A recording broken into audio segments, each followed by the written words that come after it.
FINN. That's 1-800-283-FINN. Elsewhere in television news, the downfall of televangelist Jim Bakker scared a lot of people in that business. And indeed, overall viewership in that category fell about 30% between 1987 and 1989. But the BTL scandal seems to have caused only a temporary setback to televised religion. That's the conclusion of a new survey by Dr. Stephen Winzenburg of Granville College, a college of the Evangelical Lutheran Church. Dr. Winzenburg joins us now.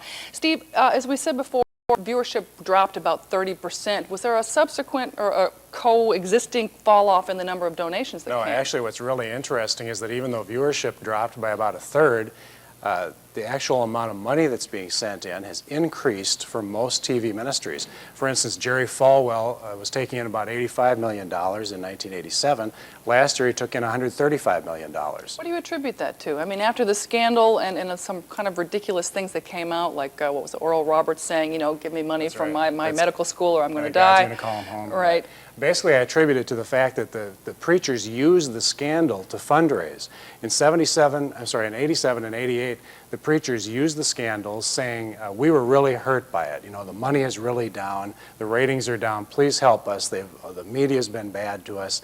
And so they used the scandal to fundraise, and they saw their fundraising amounts go up while the ratings were going down.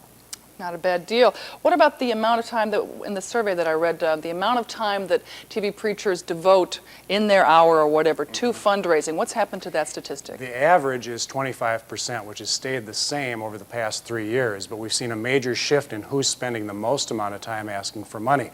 In 1987, it was PTL and Jerry Falwell. Today, it's Oral Roberts and Pat Robertson. How much time do they spend? Well, Oral Roberts spends 53% of his show asking for money, and Pat Robertson spends 44% of his show asking for money. They're both desperate. Oral Roberts is desperate because of what you mentioned, too. He said God was going to call him home. And Pat Robertson is desperate because he was running for the presidency and stepped down from the 700 Club.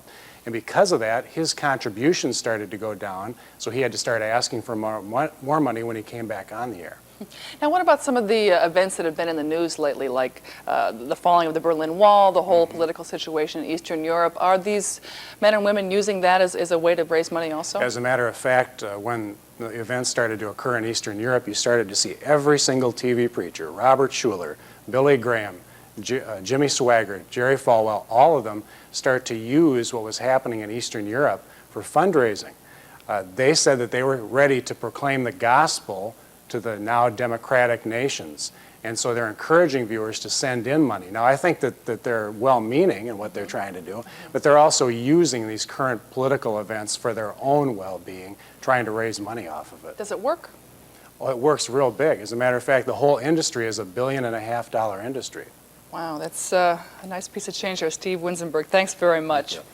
When we come back, we'll take your calls on our feedback question tonight. Do you think Congress should regulate the cable television industry, or should lawmakers let cable operators determine pricing and scheduling on their own? Call us now at 1-800-283-FINN. In funny